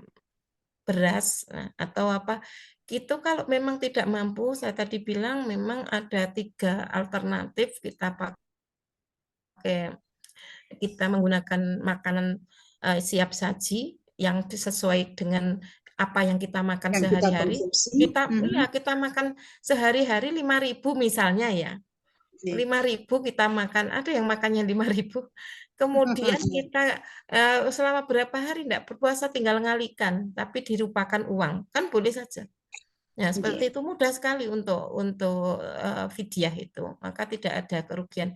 Kalau memang mau dinaikkan ke beras 1 kilogram, monggo, karena sangat membutuhkan beras di lingkungan sekitar kita, karena beras sekarang mahal. Sekarang mahal Silakan beras. dibagi-bagi, sini kita kasih beras yang sini 5 kilo, tangga kita 5 kilo, dan lain sebagainya. Ini sudah masuk dalam membayar fidyah. Yang penting nanti ada akadnya. Ini adalah ada Bayar fidyah. fidyahnya ibu saya, gitu kalau menyampaikan. Biar tidak gaduh dengan ini apa Bu, sedekah, apa infak, apa sedekah, dan sebagainya. Ini adalah fidyah. Itu memang seharusnya akadnya, betul. Itu saja. Mungkin itu Bu Mai ya, mungkin kalau masih ada pertanyaan. Biar Terima kasih Bu Prapti. Demikian Bu Sul, pertanyaannya. Yang ketiga Bu Prapti ini dari Ketua PCA Tumpang, Ibu Dwi Komariati. Assalamualaikum Bunda, membayar fidyah bagi ibu-ibu yang sedang menyusui apakah harus setiap hari ataukah boleh dibayar pada awal Ramadan dengan cara dirapel sebanyak 1 bulan gitu. Untuk ibu menyusui, jadi untuk ibu menyusui sudah jelas dia tidak kuat karena menyusui, tidak kuat berpuasa sehingga dibayar fidyahnya begitu. Dibayar tiap hari ataukah dirapel begitu, Terima kasih Bu Dwi, ini lama saya tidak ketemu sama Bu Dwi ini. Ini kan off cam beliaunya. Saya sering sering ke Tumpang juga ya dulu itu ya. Jadi mungkin ada kajian-kajian Ramadan itu seharusnya memang cabang itu mengadakan kajian Ramadan ya untuk ini. Insya Allah saya besok mau ke Ngantang nih, Bu Suharti sudah izin. Jadi untuk tanya jawab lebih dalamnya, kalau memang tatap muka langsung gitu ya katanya. Oh sudah pokoknya hari pertama harus ke Ngantang insya Allah. Jadi boleh dirapel itu Bu Mai ya, boleh dirapel. Membayar fidyah itu tidak harus sehari tiap hari itu ya. Boleh tiap hari monggo, dirapel pun monggo, yang penting akadnya. Itu akadnya saja. Jadi tidak memberatkan sebenarnya kalau ingin dicicil tiap hari memang lebih ringan.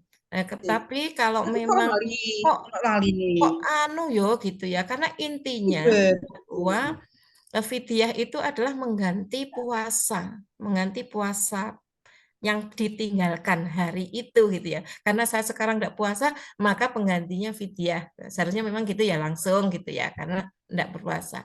Tetapi dibolehkan kita itu langsung mengakumulasi uang ya, dijadikan satu, diberikan nanti ketika sudah menjelang Lebaran.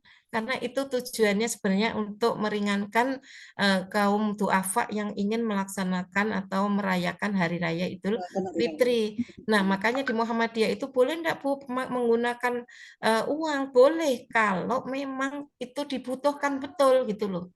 Saya khawatir kalau makanan nanti numpuk-numpuk malah enggak kemakan gitu ya. Maka diberikan barang mentahnya beras kan begitu. Lah berasnya sih banyak, monggo nanti diberikan uang. Oh kalau gitu bisa ya Bu ya, saya separuh nanti beras, separuhnya misalkan ya 10 hari tidak puasa atau 1 bulan tidak puasa, 10 harinya makanan, 10 harinya beras, 10 harinya uang misalnya. Itu boleh saja. Yang penting genap genap hitungannya sesuai dengan yang ditinggalkan itu saja sebenarnya enak banget, enggak masalah. Jadi mudah-mudahan nanti kita yang punya anak yang sedang menyusui nanti kita bisa memberikan kepada anak-anak kita untuk memberikan fidyah berupa apapun yang dibutuhkan fakir miskin yang ada di lingkungan kita. Saya khawatir sekali memang betul itu terjadi bahwa ada penumpukan makanan sampai enggak kemakan kan begitu ya. Akhirnya fleksibel sekali di Muhammadiyah itu luar biasa, diatur betul bahwa boleh berupa beras itu. Terima kasih Bu Prapti. Demikian Bu Komar yang sudah disampaikan oleh Bu Prapti bahwa kita boleh dirapel boleh atau dirapel kemudian diberikan kepada duafa pas santunan yatim duafa, kira-kira juga begitu juga boleh. Boleh, Bu monggo, Komar. bebas kok. Yang berikut dari Bu Suharti Ngantang ini Bu Prapti. Ya, ya. Assalamualaikum. Orang yang bekerja yang sangat membayahkan, contoh seperti tukang becak, mencari batu, atau manol, jika tidak berpuasa, apa boleh membayar fidyah? Sedang dia orang yang tidak mampu dari segi ekonomi. Bagaimana solusinya, Bu, untuk membayar fidyah itu? Ya, ibu-ibu yang dirahmati oleh Allah, pertanyaannya luar biasa. Tadi saya belum menyebutkan ya, bagi orang pekerja berat ya.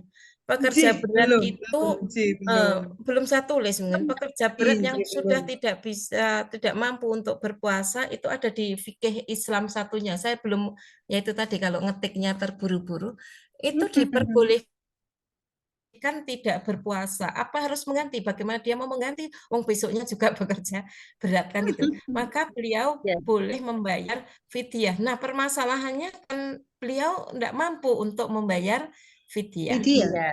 Terus siapa yang mau membayarkan? Ya kalau memang sudah tidak mampu, maka tidak harus membayar fidyah. Tidak sesuai aturan fidyahnya harus membayar berapa 0,6 kg dan lain sebagainya itu.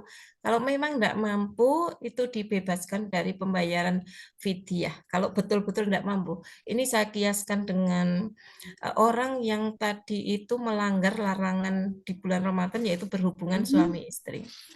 Jadi beliau berhubungan suami istri itu datang kepada Rasulullah, itu orang yang terkubuh-kubuh, wahai Rasulullah, celaka aku itu di dalam hadis itu. Ada apa? Saya melakukan pelanggaran, yaitu hubungan suami istri di siang hari Ramadan. Apa yang harus saya lakukan? Nah, tanya kepada Rasulullah. Kuatkah kamu, katanya Rasulullah, apakah kamu kuat untuk memerdekakan budak? Yang pertama, berat sekali memerdekakan budak, itu kan memakai uang juga kan di Arab itu. Nah kan tidak ada, saya tidak mampu Rasulullah. Kalau gitu puasa 2 bulan berturut-turut. Juga tidak mampu Rasulullah. Kalau gitu kamu memberi makan 60 fakir miskin. Ya tidak bisa Rasulullah. Terus apa? Tiba-tiba ada orang yang berikan sekeranjang kurma agar diberikan kepada orang miskin yang ada di sekitarnya. Ini tolong, ini kasihkan orang miskin di sekitarmu. Yang memberikan itu orang lain, Bu. Yang memberikan kurma barangnya dari orang lain. Agar diberikan, disedekahkan itu orang lain karena dia tidak mampu. Maka ketika disuruh memberikan kepada orang lain itu, ini hadis tapi saya tidak hafalkan saking panjangnya. Maka orang itu bilang, wahai Rasulullah, tidak ada orang miskin di sekitar saya. Yang miskin hanya saya. Ya wis PNI lah, betul itu Bu Mai. Kalau gitu PN udah diambil saja. Sampai Rasulullah itu senyum, kelihatan gigi taringnya gitu. Berarti tidak seperti kita ibu-ibu. Rasulullah itu kalau senyum tidak seperti kita yang semua gigi kelihatan. Rasulullah senyum hanya 2 kali yang kelihatan giginya. Yang pertama itu tadi. Jadi yang pertama adalah ketika seorang ini tidak mampu membayar kafaratnya sehingga disuruh ngepek aja, itu yang pertama. Yang kedua adalah ketika seorang nenek bertanya kepada Rasulullah, wahai Rasulullah, apakah nenek masuk surga? Rasulullah menjawab, tidak. Seorang nenek tidak akan masuk surga. Nangislah nenek itu. Sehingga Rasulullah itu tersenyum, kelihatan giginya ibu-ibu. Kita Masya Allah terlalu banyak. Nah itu Rasulullah kelihatan giginya.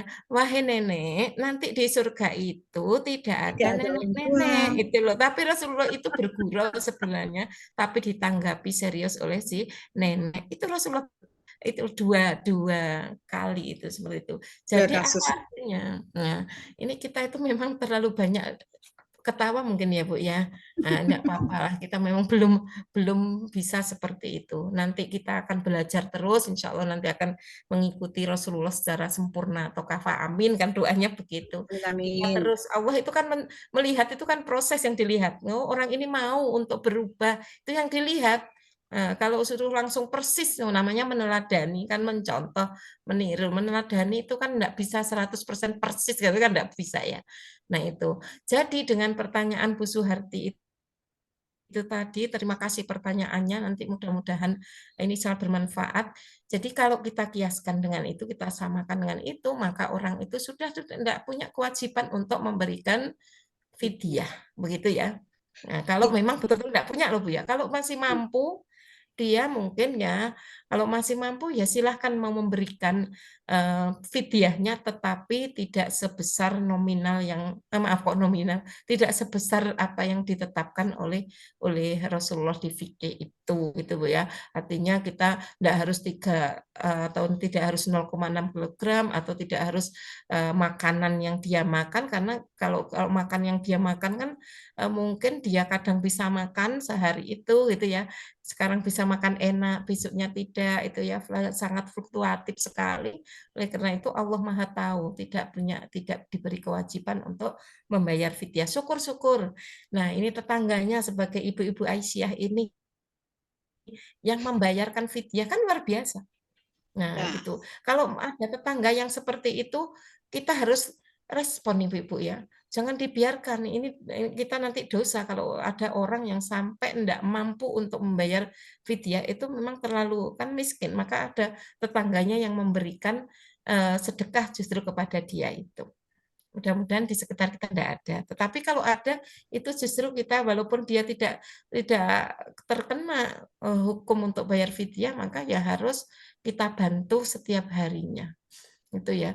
Apa harus disedekahkan? Tidak. Untuk dimakan sendiri aja. Kalau memang lebih boleh, kalau memang lebih kita berikan kepada orang yang tidak mampu tadi, ada kelebihannya mau dia sedekahkan silakan. Tapi kalau enggak pun kan tidak ada masalah karena ketidakmampuan beliau untuk memberikan kepada orang lain berarti memang masuk kategori du'afa yang harus kita santuni, karena ada berapa asnaf itu Ibu yang harus kita beri santunan itu kan 8 asnaf itu ya.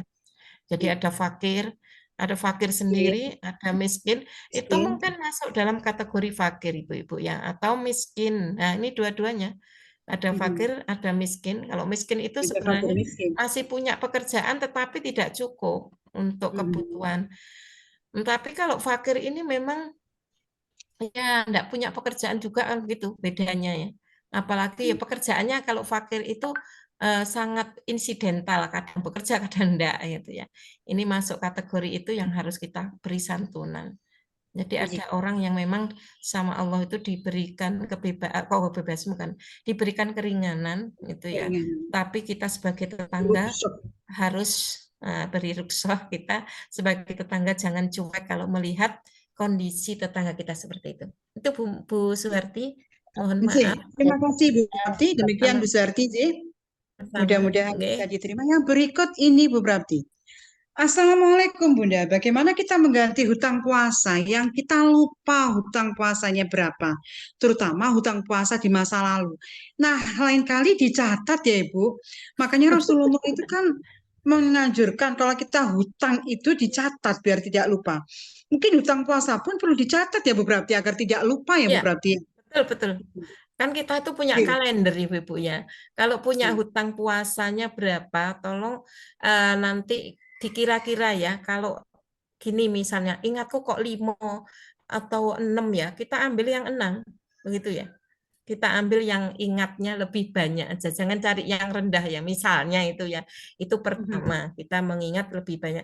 Tapi ketika itu kita belum sempat melakukan atau menyaur utang kita puasa yang bulan lalu. Apa tahun lalu, tahun lalu sampai datang bulan Ramadan berikutnya tidak di sahur utangnya. Ada yang bilang, kok nanti kan didobeli ya itu ya, double nanti kalau utangnya 5 jadi 10, tidak Ibu-ibu. Tetap kita harus mengkodok atau nyaur hutang kita pada puasa berikutnya sesuai dengan jumlah yang kita tinggalkan. Kalau memang 5, maka tahun ini ya kemarin punya hutang 5, kemudian sekarang sudah Ramadan. Nanti Ramadan ini kira-kira punya hutang berapa? Berarti ditambahkan. Kalau sekarang juga punya utang 5 untuk puasa besok ini, maka kita kita sahur nanti. Kita kodok ketika selesai Ramadan ini. Jadi menjadi 10 gitu. Tidak di apa itu ya, tidak di apa namanya, Tidak digandakan, tidak didobel-dobelkan gitu akumulatif ya. ya. Ada yang gitu ya, ada yang ada di pasti ada itu Ibu. Itu yang harus kita lakukan. Yang kedua, kita harus perbanyak istighfar.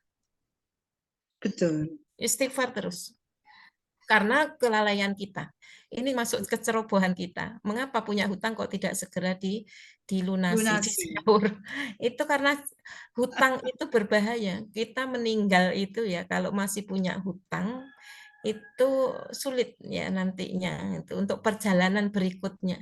Baik itu hutang apapun, janji juga termasuk hutang, itu tidak ditepati kan gitu ya. Banyak sekali hutang-hutang kita, apalagi hutang uang. Hutang ini hutang kepada Allah itu masuk dalam kategori masuk kalau perbuatan keji itu ada yang keji untuk fahisah itu ya. Kalau di dalam Quran itu ada perbuatan keji yang mana itu dampaknya adalah untuk orang lain, tapi ada juga yang perbuatan itu untuk diri sendiri atau menzalimi diri sendiri. Contohnya itu. Jadi puasa itu sebenarnya kalau meninggalkan puasa itu menzalimi diri sendiri, itu termasuk dosa. Tapi kalau efeknya kepada orang lain, seperti mencuri, itu namanya adalah fahisah atau melakukan dosa yang berakibat kepada orang lain. Dosanya juga sama-sama berdosa. Nah, inilah yang harus kita perhatikan bahwa kita ini memang kalau mempunyai sesuatu yang seharusnya segera diselesaikan, harus segera. Jangan ditunda-tunda gitu loh maksudnya. Kalau sudah kesempatan wis sesuk-ae. Siapa tahu kita itu besok juga menumpuk lagi. Ini prinsip saya itu semakin menunda itu semakin banyak permasalahan. Saya sering tulis menunda pekerjaan menambah permasalahan. Ini yang sering saya tulis. Jadi Ibu kalau kuliah, anak-anak yang kuliah jangan sampai menunda pekerjaan karena itu akan menambah permasalahan. Maka dengan ini kita kalau sudah punya hutang kemudian punya kesempatan untuk nyaur, wong 1 tahun itu loh lama, itu disaur satu Senin Kamis sekaligus dapat pahala Senin Kamis ya bisa. Ini keteledoran kita. Oleh karena itu istighfar ini penting kita lakukan ketika kita sudah meremehkan perintahnya Allah. Ini walaupun itu dosa yang berakibat kepada dirinya sendiri atau istilahnya itu di dalam Al-Quran itu kan zalim, menzalimi dirinya sendiri. Itu harus tetap kita perhatikan itu ya Bu ya. Jadi tolong jangan sampai kalau bisa jangan sampai diulangi lagi itu ya. Walaupun nanti boleh disahur tapi dengan syarat itu tadi ada tambahan lagi dan banyak istighfar, banyak melakukan amal-amal soleh yang lain. Syukur-syukur kita tambahi ibadah yang sunnah yang lainnya harus kita tingkatkan, misalnya puasa Senin Kemisnya gitu ya. Selain kita nyaur utang atau kodok puasa, maka kita tambahi dengan ibadah-ibadah sunnah yang lain. Itu Bu Mei. Terima kasih karena sudah. Terima kasih Bu Bakti. Masih ada 2 pertanyaan lagi. Intinya begini, pertanyaan dari Bu Khairunisa PJ Apakis. PJ Apakis Haji, mohon maaf. Makna puasa secara terminologi adalah menahan. Apakah menahan itu hanya di bulan puasa saja, ataukah Ramadan itu merupakan pelatihan dan kemudian berkesinambungan untuk bulan-bulan yang berikutnya? Jadi, menahani posoto apa seterusnya juga terus menahan begitu? Bagaimana menurut Bu Prapti? Ya. Aduh, pertanyaan yang luar biasa juga ya. Semua pertanyaannya memang berat-berat Ibu-ibu ini. Ini sebenarnya sudah dijawab sendiri. Sudah terjawab bahwa menahan itu apa hanya di bulan Ramadan. Ini adalah betul tadi, latihan di bulan Ramadan itu. Kita ini dilatih, digembleng oleh Allah, melatih untuk bisa menahan diri, terutama menahan hawa nafsu kita. Karena keinginan manusia itu banyak sekali, tapi kebutuhan tidak. Sebenarnya ini yang harus dibedakan, keinginan apa kebutuhan. Itu enggak, terutama perempuan, enggak dibutuhkan pun dibeli. Beli. Itu. itu perempuan. Jadi hawa nafsu itu adalah hawa itu kan keinginan untuk dirinya sendiri. Nah, puasa ini sebenarnya dalam rangka untuk menahan keinginan-keinginan yang bersifat pribadi untuk dirinya gitu ya. Keinginan untuk dirinya itu tidak ada batasnya. Manusia sudah punya rumah satu ingin dua, sudah dua ingin tiga, sudah tiga ingin empat, kan terus gitu.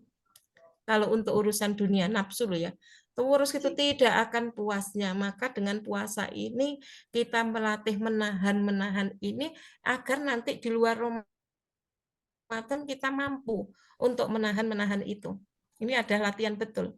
Latihan atau kalau prajurit itu dilatih di kawah condro di muko. Itu memang latihan. Latihan ini adalah sebagai pembiasaan kita agar nanti keluar Ramadan itu sudah terbiasa melakukan ini, mengkarakter. Tapi ada pertanyaan saya kemarin, Bu, kok kayaknya kalau kita itu sudah Ramadan itu kayaknya hore merdeka gitu ya, sudah bebas itu. Itu yang salah sebenarnya. Hore sekarang sudah kita bebas begini, enggak. Tetap kita harus menjaga etika yang sudah selama Ramadan sudah bisa kita kendalikan, maka di luar Ramadan seharusnya sudah bisa gitu loh. Berarti belum membekas. Nah, ini yang terjadi permasalahan, maka ketika tadi niatnya itu kita luruskan karena Allah, insya Allah enggak. Mungkin niatnya saja, mulai niat ini harus ditata, bahwa niat kita berpuasa itu karena Allah, ingin ridho Allah, ingin bimbingan Allah, ingin mendekatkan diri kepada Allah, itu yang harus kita tanamkan terus-menerus setiap hari selama Ramadan. Itu namanya perbarui niat. Jangan hanya niat di dalam ketika awal, kemudian karena di Muhammadiyah tidak diajarkan niat dalam bentuk ucapan nawa itu, tidak seperti itu, tapi niat itu adalah di dalam hati, kebulatan ikatan hati kita untuk mencapai atau untuk ya betul mencapai ridhonya Allah itu yang harus kita kuatkan. Jadi jangan hanya nanti kita Ramadannya bisa menahan, di luar Ramadan bebas, tidak. Kalau bisa tetap kita harus menahan terutama adalah hawa nafsu atau keinginan kita yang tidak akan habisnya itu keinginan sesaat di dunia dan tidak akan kita bawa di akhirat. Maka kita itu kan harus proporsional gitu Bu. Kalau tidak penting apa sih kok beli gitu ya. Dan untuk apa sih sebenarnya kita ini menumpuk-numpuk ini. Padahal itu tidak akan kita bawa. Seharusnya kan yang kita kumpulkan itu adalah sesuatu yang bermanfaat baik itu di dunia terutama nanti di akhirat. Ya, sedekahkan uang kita itu ya nanti akan kita bawa apa yang kita butuhkan nanti yang akan kita bawa di hari akhir itu ya itu aja yang kita butuhkan. Ya, itu mungkin sementara Bu Mei biar terjawab semua ya. Tinggal satu pertanyaan. Untuk orang yang berobat selama ini dari Bu Eti Puspitasari sebagai LBSU, sementara pengobatannya berlangsung sampai beberapa bulan, apakah boleh membayar fidyah saja atau hanya membayar puasa di saat sudah sehat? Ada kekhawatiran bila pengobatan berlangsung sampai puasa tahun berikutnya. Jadi dia sakit yang agak lama, kemudian pengobatannya berlangsung sampai beberapa bulan. Apakah dia cukup bisa membayar fidyah ataukah untuk genyaur wis nunggu sampai Ramadan berakhir, mungkin sehat hingga bisa melunasi puasanya, begitu. Sebaiknya bagaimana ini Bu Prapti? Ya, jadi tadi sudah saya sampaikan untuk yang memiliki penyakit kronis ya, mungkin berkelanjutan gitu ya, sulit untuk sembuh langsung gitu maksudnya. Itu kan boleh sebenarnya tadi membayar fidyah itu boleh. Jadi kalau memang memiliki penyakit tertentu itu yang pengobatannya agak lama karena tahun berikutnya itu tidak mungkin gitu ya. Boleh Ibu bayar fidyah saja, tidak usah mengkodok puasa, kecuali kalau kita misalkan, oh ini cuma setahun berarti bulan berikutnya kita bisa melakukan puasa, monggo boleh saja. Tetapi alangkah baiknya kita itu membayar fidyah terlebih dahulu, takutnya nanti belum ini ya, belum selesai lagi begitu ya, maka itu tadi boleh orang yang memiliki penyakit kronis boleh membayar fidyah. Andaikan nanti misalkan sembuh, kemudian mau mengqadha puasanya monggo, tapi Allah sudah memberikan rukhsah ya, keringanan kita untuk membayar fidyah, maka dilakukan dulu itu untuk membayar fidyah. Itu aja. Demikian berarti jawaban dari Bu Prapti. Satu yang terkesan pada saya adalah pertanyaan dari Bu Suharti tadi, imajinasinya sangat tinggi. Sampai kepada orang-orang yang sangat tidak mampu, dua-duanya tidak mampu puasa, tidak mampu membayar fidyah. Itu luar biasa imajinasinya Bu Suharti ini tadi. Ibu-ibu yang dirahmati Allah, pertanyaan sudah habis. Terima kasih Bu Prapti. Semoga kita dapat melaksanakan puasa lebih baik, dari tahun kemarin, dan hingga kita mudah-mudahan mendapatkan gelar mutakin dari Allah. Amin, amin. Tetapi Bu Prapti, kami rasa masih ada 2 menit atau 3 menit untuk closing statement. Monggo Bu Prapti. Terima kasih Bu Mai. Sebenarnya ini kita belajar fikih ini dalam rangka mengingatkan kembali. Sebenarnya ibu-ibu sudah paham fikih puasa itu cuma untuk ngecas lagi gitu ya, agar puasa kita ini itu tadi disampaikan Bu Mai lebih baik lagi, maka kita harus merefresh kembali memang apa-apa yang harus kita hindari selama berpuasa, terutama yang kita pelajari tadi Ibu-ibu, yang agak sulitnya adalah di nomor 1. Poin 1 itu memang agak berat kita meninggalkan itu, tetapi kalau kita memang niat betul-betul karena Allah, insya Allah Allah akan membimbing kita.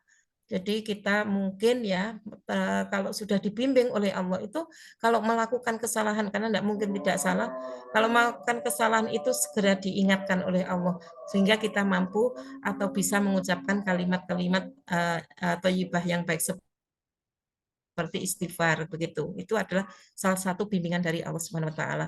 Oleh karena itu, marilah kita ibu-ibu ketika melakukan puasa itu senantiasa untuk minta perlindungan kepada Allah. Itu dengan berdoa. Nanti kita masuk Ramadan itu berdoa, kemudian ketika sudah melakukan ibadah puasa, nanti malam ini kita sudah berdoa ya Ibu ya, setelah maghrib, kemudian nanti kita juga mohon kepada Allah agar kita senantiasa dibimbing menuju jalannya yang lurus. Intinya gitu, artinya kita bisa melakukan puasa-puasa itu dengan meninggalkan apa-apa yang dilarang dan bisa melaksanakan apa-apa yang harus dilakukan ketika bulan Ramadan. Mungkin itu Bu Mai yang bisa saya sampaikan, kurang lebih saya juga mohon maaf Ibu-ibu kalau ada kesalahan, sama-sama dimaafkan kan begitu ya, kurang lebihnya. Jadi ini yang penting harus kita lakukan, tidak bisa kita melakukan sendiri tanpa pertolongan dari Allah.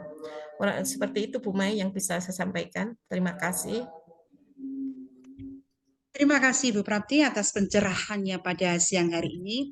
Semoga kita kembali dapat melaksanakan puasa Ramadan di tahun ini menjadi lebih baik dari tahun-tahun yang kemarin dan meningkatkan keimanan.